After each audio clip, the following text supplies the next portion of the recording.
कक्षा 5 के प्यारे विद्यार्थियों, नमस्कार, सुप्रभात। देखिए, आज हम अपने ऑनलाइन कार्य में आगे बढ़ते हैं। आज हम बात करते हैं भाषा की पहचान में। भाषा की पहचान में देखिए, हमारे आज टॉपिक सर्वनाम है।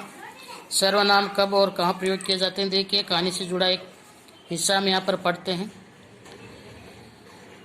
अब हामिद अपनी बूढ़ी दादी अमीना की गोदी में सोता है और उतना ही प्रसन्न है। उसके अब्बा जान रुपये कमाने गए हैं, अम्मी जान अल्लाह मियाँ के घर से उसके लिए बहुत सारी अच्छी चीज़ें लाने गई है, इसीलिए वह प्रसन्न है। दिए गए शब्दों में उसके और वह शब्द के लिए जो प्रयुक्त हुए हैं, ऐसे शब्दों को क्या कहते हैं? तो देखिए, संज्ञा की जगह आने वाले शब्दों को सर्वनाम कहते हैं। उसके, वह, ये, तुम, संज्ञा शब्दों के स्थान पर प्रयुक्त होने वाले शब्द सर्वनाम कहलाते हैं। यानी सर्वनाम किसे कहते हैं, इसके बारे में आप अच्छी तरह से जानते हैं। संज्ञा के स्थान पर प्रयुक्त होने वाले शब्द है वो सर्वनाम कहते हैं। तो देखिए, सर्वनाम 6 प्रकार के होते हैं। पुरुषवाचक सर्वनाम। पुरुषवाचक सर्वनाम के अंदर देखिए, वे सर्वनाम जो बोलने वाले, सुनने वाले या जिसके बारे में बात हो रही है, यानी बोलने वाला और सुनने वाला दोनों मिलकर जिसके बारे में बात करते हैं, उसके लिए प्रयोग किए जाते हैं। तो पहला सर्वनाम होता है पुरुषवाचक सर्वनाम। इसके 3 भाग होते हैं: उत्तम पुरुष, मध्यम पुरुष और अन्य पुरुष। जब हम अपने बोलने वाला अपने लिए प्रयोग करता है, उत्तम पुरुष है। सुनने वाले के लिए वो प्रयोग करता है तो मध्यम पुरुष है। दोनों मिलकर किसी तीसरे के लिए बात करते हैं तो वो अन्य पुरुष है। जैसे मैं घर जा रहा हूँ, उत्तम पुरुष। तुम कहाँ जा रहे हो, मध्यम पुरुष। वह भी घर जा रहा है, अन्य पुरुष। तो सर्वनाम 6 प्रकार के अंदर होता है। उसमें से पहला है उसका पुरुषवाचक सर्वनाम। इसके भी 3 भाग होते हैं। इसके साथ देखिए, नेक्स्ट पेज के ऊपर आपका अगला जो है उसके अंदर है आपका निश्चयवाचक सर्वनाम। निश्चयवाचक सर्वनाम के अंदर देखिए, वे सर्वनाम शब्द जो किसी निश्चित व्यक्ति या वस्तु के बारे में बताते हैं। जैसे ये किताब मेज पर रख दूँ, ये है, वह है, ये सब। फिर देखिए अनिश्चयवाचक सर्वनाम।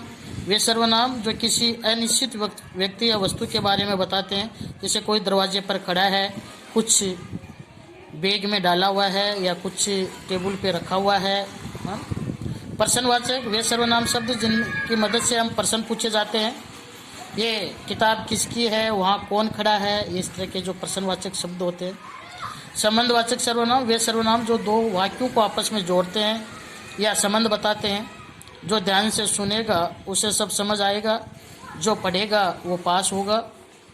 निजवाचक सर्वनाम, वे सर्वनाम जो अपने लिए प्रयोग किए जाते हैं।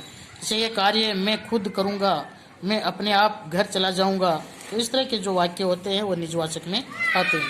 फिर देखिए, आओ करें 6। आओ करें 6 के अंदर दिए गए वाक्यों में आए सर्वनाम शब्दों पर गोला लगाइए। इसके अंदर जैसे वह घूमने जा रहा है तो वह पर गोला लगाइए। तरुण अपनी कार के साथ खेलना पसंद करता है तो अपनी के ऊपर गोला लगाइए। तारा और उसकी माँ रेलगाड़ी से यात्रा करिए, रेलगाड़ी से यात्रा करिए, उसकी के ऊपर से लगाइए। यह मेज पर रख दो तो यह पर लगाइए। यह खिलौना किसका है, यह और किसका, इन दोनों के ऊपर आपको लगाना है। फिर देखिए, चाहे जो मेहनत करेगा वह अवश्य सफल होगा। जो और वह, इन दोनों के ऊपर आपको गोला लगाना है, क्योंकि ये कौन सा आ गया, संबंधवाचक। जो इसके ऊपर आपको जो पढ़ेगा वह पास होगा। कोई दरवाजे पे आया है, मैंने अपने आप, और मैंने, ये दोनों भी है, मैंने अपने आप गृह कार्य पूरा कर लिया। तो इस तरह से आपको ये कार्य करना है। फिर देखिए, आओ करें 7। उचित सर्वनाम शब्द लिखकर अनुच्छेद को आपको पूरा करना है। उसका नाम वरुण है, वह 5वीं कक्षा में पढ़ता है। उसे गणित और हिंदी पढ़ना बहुत अच्छा लगता है। उसे शिक्षिका दोनों ही विषयों के लिए स्वयं शाबाशी देती है, लेकिन कक्षा के कुछ विद्यार्थियों को ये दोनों विषय पसंद नहीं है, क्योंकि वे इनमें से अच्छे अंक नहीं ला सकते हैं।